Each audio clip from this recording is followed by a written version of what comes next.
Hello, my name is Jason Drury and welcome once again to Talking Soundtracks on the Cinematic Sound Radio podcast.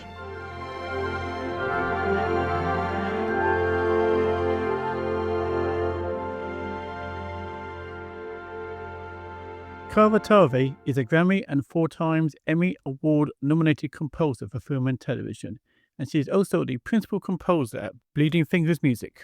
Founded by Emmanuel, Hans Zimmer, and Steve Kofsky, Bleeding Fingers Music is a custom scoring company in the film and television industry. Talve is known for scoring the first 2 seasons of Apple TV Plus's Prehistoric Planet, narrated by Sir David Attenborough, and produced by Jon Favreau in collaboration with BBC Studios' Natural History Unit. The score received global acclaim, including a Primetime Emmy nomination, a win for Best Original Score for a Documentary Series at the Hollywood Music and Media Awards, and a nomination for the 2022 Bulldog Television Broadcast Awards. Other scores that Talve has worked on include the Tattooist of Auschwitz for Sky TV alongside Hans Zimmer, the Baz Luhrmann-directed FARAWAY Downs, and The Americas starring Tom Hanks, as well as serving as principal composer on the iconic animated series The Simpsons since season 30. In May 2026, for Talking Soundtracks on the Cinematic Sound Radio podcast, I had the pleasure of talking to Cara via Zoom at a studio in Santa Monica, California. During the interview, amongst other things, we talked about her career to date, how she joined Bleeding Fingers, and how she works for the organization. And also, during the show, you will also be hearing samples of the music composed by Cara Talve. Cara Talve, welcome to Talking Soundtracks. Thank you so much for having me. Really excited to talk to you. How did you first become interested in music in general? So, my dad is a musician. He's a guitarist. And my grandma, on the other side, was a very wonderful classical pianist. So, I grew up around music, and I think I was pretty against it for a while. I remember really crying after every piano lesson, and I really resented the idea of practicing, and I absolutely hated reading music. I still do, and I really can't read very well. I would go to my lessons and try to learn everything by ear before I got there, because that was the least amount of effort for me. So my piano teacher was chopping off the top of my piano book, so I wouldn't know the name of the song, therefore I couldn't look it up and learn it when I went home. So eventually you did learn composition, because it's an important thing in film music. Yeah, once I accepted my fate, which was, I guess I'm doing music, I did start to enjoy composing my own pieces on the piano, which then led me to apply to Berklee College of Music and go there for film scoring, which at the time it was kind of the only place that was teaching that sort of music composition. And I ended up there in 2014 and did that film scoring and video game scoring thing they were doing, where I never felt like I really learned much. I got a nice foundation of technology, and I met some really wonderful people and colleagues who are still my friends to this day, and that was all good. But I don't think anyone necessarily needs to go to school to learn composition or to learn the art of film music. I think there's plenty of resources out there, and you can just learn it yourself. How did you first become interested in film music? What made you want to do a course on composition and scoring for film music? Yeah, I think the first time I really noticed music in a movie was The Shawshank Redemption. And Thomas Newman's score for that just blew me away. And it was the first time I really felt connected to the music in a movie. And that was a real turning point for me. That was even a job was lost on me. I really had no clue that someone was really specifically writing music for a film. And that's when I had that idea to try to pursue film music. Very good choice. Thomas Newman's score. Wonderful work Oh, on yeah. that film. Really dramatic at the end, particularly. When were you first hired to compose your first film score, and how did that come about?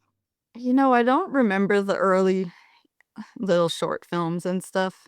I think I was just doing whatever I could to write music. The first time I even came close to doing anything professionally was when I came to Bleeding Fingers. Because right out of school, I was interning. I was at Sparks and Shadows, Bear McCreary's studio. I did various internships and assistantships, but I ended up being an assistant at Bleeding Fingers to multiple composers here. And that's where I feel like that was college for real. They threw me in with the wolves, basically, and I had to figure it out. How did your involvement with Bleeding Fingers come about? I think there was a job listing for, yeah, it was on the Berkeley Career Manager, funny enough. It sounds so corporate, but there was this listing for an assistant gig, and I thought, I'll probably never get this, but let me just apply. There was like 100 people applying. Because when you graduate, that's kind of the thing. You're really trying to find an assistant job because it's a really good foot in the door to start working on big TV shows. You want to work for a composer who is already doing it. And I just threw my name in there. I threw in a little reel. And I got a call back that they chose 6 people out of that big bunch. And we have to come in for an interview and do an arrangement of a theme. And then I thought, okay, I'm going to do this, but there's no way that I'll get this because now it's really competitive. The stakes are really high. Yeah. And I was also terrible at mock-ups, and I was just, again, so bad, like out of school. I still suck, but I was really bad then. And I got the job, amazingly. So I was assisting for a while, and that's printing stems and doing orchestration, MIDI prep, all that fun stuff. And then somewhere along that time, I was prepping The Simpsons. And that was the Treehouse of Horror, probably season 29. And it was the craziest night ever. It was like 4 p.m. till 8 a.m. the next day. I was printing. Oh, wow. Because Treehouse is rough, it's like 50 something starts in an episode and it's wall to wall music. So that preparation is really tedious. And I was trying to stay awake all night and smashing Pop-Tarts and soda to stay awake. I didn't abuse any bad substances, you see. I'm glad. How long have you been with Bleeding Fingers now? 8 years? 8 years. Oh, Yeah. Yeah, so, after that big push where I was an assistant on the show, I started writing cues here and there to help the composers. For a while, the collective was doing the music. They had a few people contributing to the show. And eventually, I really wanted to get on Russell's radar. That Russell Emmanuel, he's Oh, yes.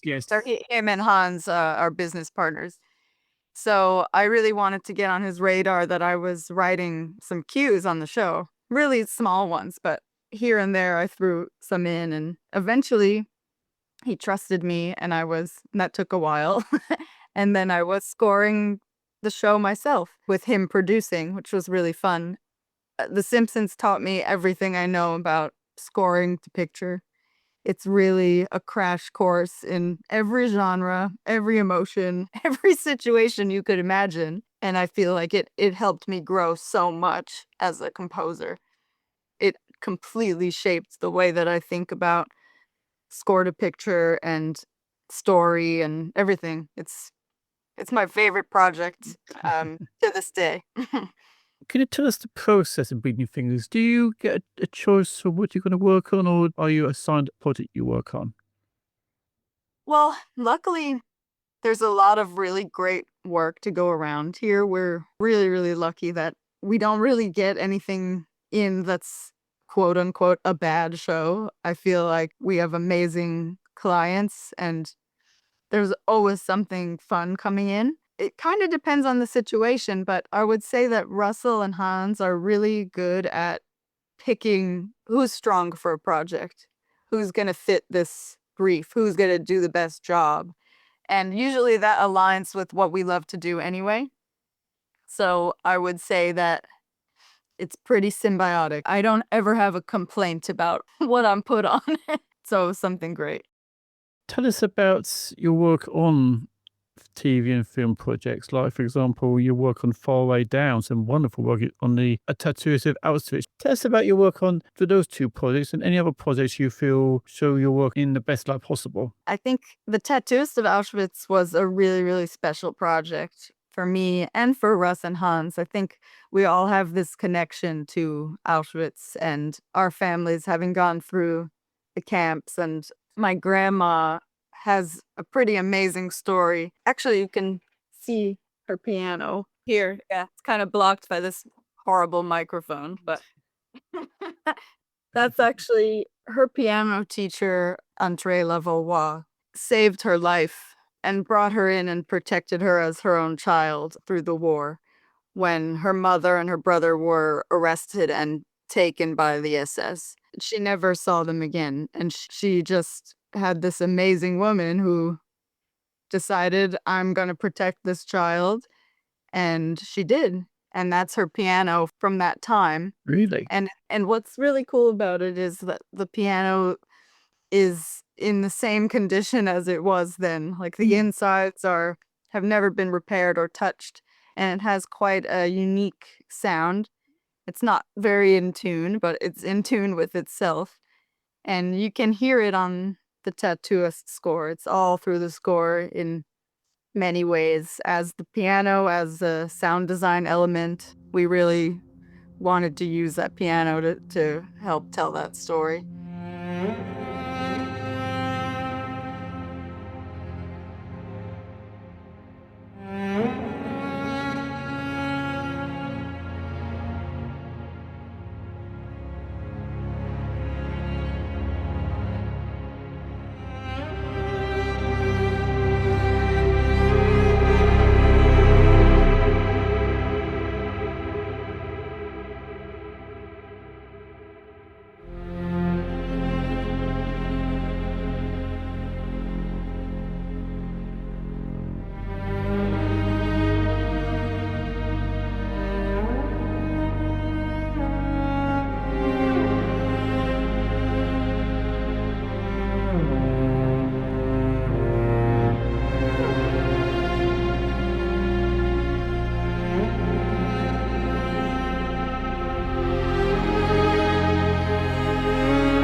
There's another piece of music which I kind of like is your work on Faraway Downs. How do you describe your work on that series?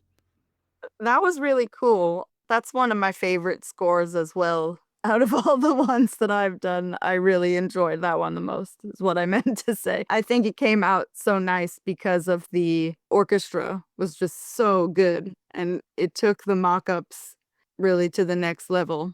We recorded the synchron orchestra in Austria. They're really amazing, so that was beautiful. And working with Baz Luhrmann was really interesting. He is quite the character.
live one here.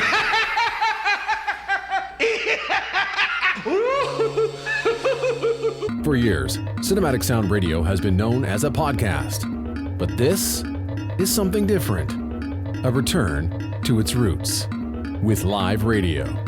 Sort of. Cinematic Sound Radio is now on Twitch and is one of the first live streams dedicated entirely to film, television, and video game music. Every broadcast is an all-request show, shaped in real time by you, the listener. Cinematic Sound Radio is streaming live every Thursday and Sunday on Twitch. You pick 'em, we play 'em.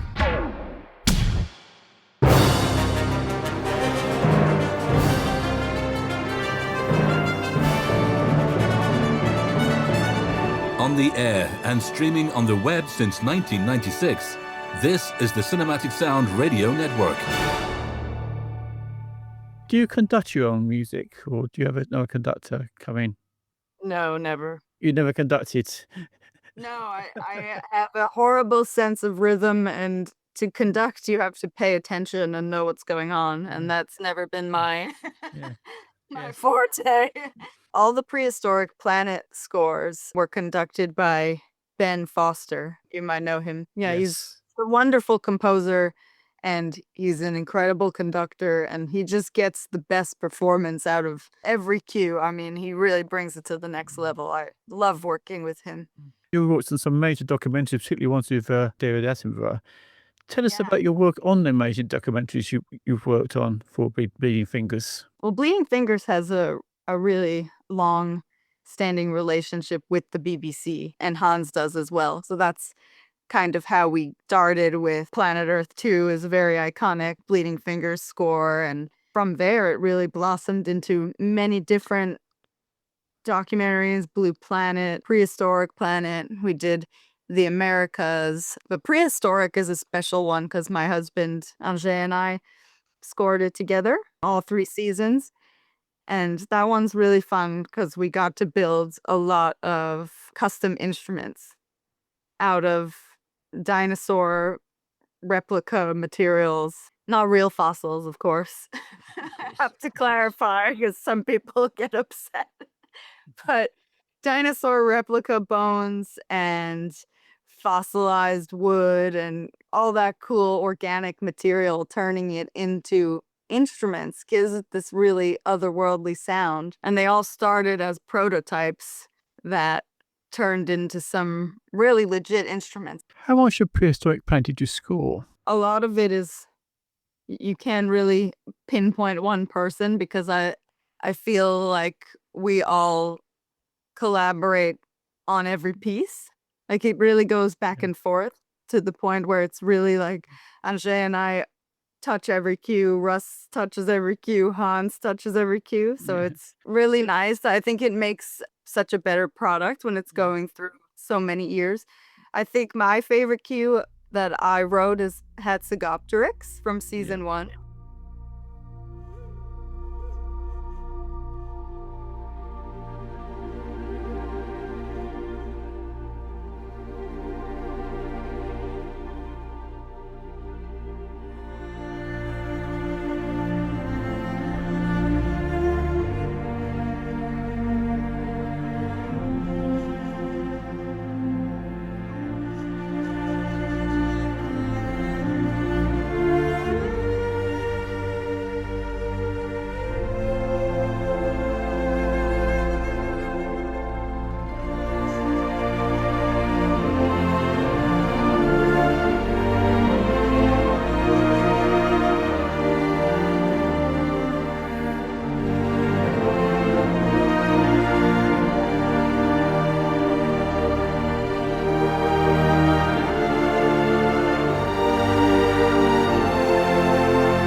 Which other composers have you collaborated with at Bleeding Fingers besides Hans Zimmer and your husband? I've had some apprentices, or we used to call them junior composers. Now we're going with apprentice because it's much fancier. But one of my favorite things to do was collaborate with them and help them find their voice as well.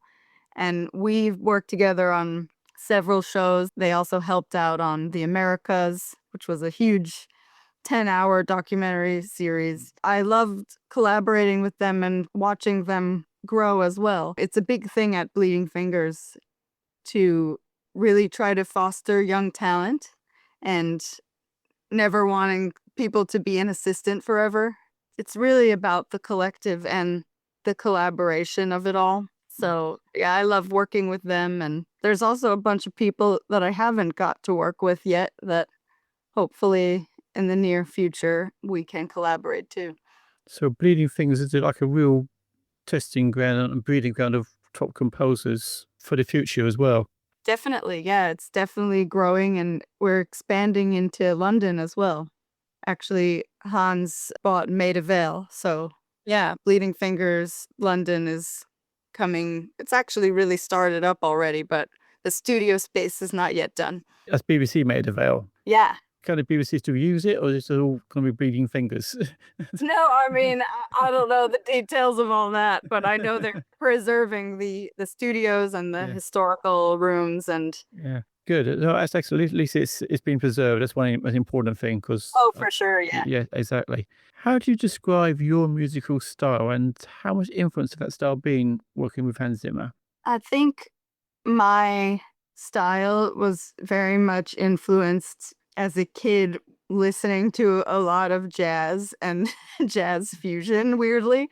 I don't know how it ties into my music necessarily, but I do know that the way that I think about harmony is very much based on those sort of weird guitar voicings. My husband and I always go back and forth about, because he's like, what is that weird chord that you just put in there? And I'm like, I have absolutely no idea. I don't really know the theory behind it. I just think it sounds cool. A lot of great composers came from the jazz world, or started in jazz, like John Williams, Jerry Yeah. Goldsmith for jazz, and even Alex North was Suit Colin Desire. So Yeah, you've got the background of a lot of composers in the past. So that's a jazz that seems to have brought us some great composers. And that's a good thing to come from in a way.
What other of your fellow composers, away from Bleeding Fingers, do you most admire? I mean, of course, Hans is iconic, and there's no way to not be influenced by him and John Williams. But as I mentioned before, Thomas Newman is a huge influence on me. I also really like Nicholas Bertel, Ariel Marks. I got to work with her recently on a mentorship program, and I just really dig her music. It's very cool and experimental and different. The list goes on, but yeah. There's a lot of film composers around, and some great people. But you're doing well. Some lovely music you're producing at the moment, and hopefully we'll hear more of, and hopefully more with your name as a headline. And would you like in future to have more individual credit for your work and have it more available for people like me and other film music fans to listen to? I mean, sure. I'm just happy that I have a job doing music, and I actually enjoy the fact that I have credits with Hans, because people will be more inclined to listen to it and hear it if it's Kara and Hans rather than just Kara, because nobody cares about me. If I'm Well, being honest. in time that will be the case. Your name will be up there. It's going to be the headline, and that's a very important thing. So there's so many people have come out of Hans Zimmer's stable and become their own thing. So he's been a good breeding ground for composers over the years, and I'm sure you will be there as well in due time. Yeah, very grateful for that. Apart from the Shawshank Redemption, There you go. are there any other film scores which you enjoyed over the years which have kind of influenced your style, or you just enjoy listening to? Yeah, I was recently listening to Rosemary's Baby. Do you remember that score? Oh yeah. See, what that's an interesting one. I know. You weren't expecting that. Yeah, that's kind of left field. I know. I just love that lullaby, that theme. The guy, do you know how to pronounce his name? Christoph Cosmi, I think his name Yeah. was. Yeah. Good. I'm glad one of us knew how to pronounce it. That may be completely wrong, but it just sounds like it is. Yeah. Yeah, I love that score. I really like creepy things that are haunting. I've noticed that on your music, which is a good thing to have. Very useful for horror films in some ways. To which genres would you like to compose music in the future? Yeah, I think it's a good segue from Rosemary's Baby that I haven't really done any horror that's real horror. Because I've done a lot of Treehouse of Horror, but that is, of course, a little bit cheeky. Comedic horror. Yeah. Although I did make children cry with one of my Treehouse. Now, how do you see your career developing in the future? I mean, I don't know. It's rough out there freelancing. Also, I've been promoted to vice president of creative development here at Bleeding Fingers and Sony, and I am principal composer. So for me, the job is a lot more than just writing music. I really like helping foster talent and kind of being the bridge between management and the creatives. I do like really working with people and helping people and advising on things. So apart from the creative side, that is kind of my other gig here. And I do quite enjoy it. So I don't have any plans to That's good. head out anytime soon. So do you join the ministry this side as well as the musical side in both camps? Yeah, both I'm in camps? both areas, yes. That's interesting. Now, what other future projects are we going to hear your music in the near future, which you're allowed to tell us? Yeah, It's a question I always ask, but sometimes I say I can't tell you. That's fair enough, but I have to ask it for. Yeah, it's been recently announced, so we can say that Anje, Hans, and I are doing the score for the HBO Harry Potter series. So that's what we're up to right now. And anything else in the future? I mean, that's all right now. Yeah. And the Simpsons, the ongoing Simpsons. Yes. Well, Kara Talve, it's been a real pleasure talking to you. Thank you for joining us today on Talking Soundtracks, and every success in your future endeavours, which shall be plenty and glorious in the near future. Thank you for having me. Appreciate it. I do hope you enjoyed my interview with Grammy and Emmy Award-nominated composer Kara Talve. I must mention here that the Talking Soundtracks theme was composed by Derek Orsina. I'll leave you with more music from Kara Talve's score from the TATTOOIST of AUSCHWITZ with a cue entitled Whatever It Takes. My sincere thanks again for Kara Talve for joining us today in this edition of Talking Soundtracks on the Cinematic Sound Radio podcast. And until we meet again, from me, Jason Drury, take care and happy listening.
Thank you for listening to the Cinematic Sound Radio Podcast.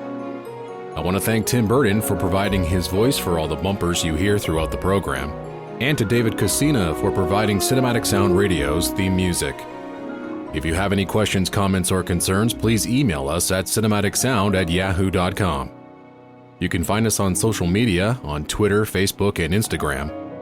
And wherever you're listening to us today, please take a moment right now to leave us a rating and a review of the podcast. You can get a Cinematic Sound Radio t-shirt at our TeePublic store. You can join our Patreon at patreon.com/cinematicsoundradio. And don't forget to check us out on the web at cinematicsound.net.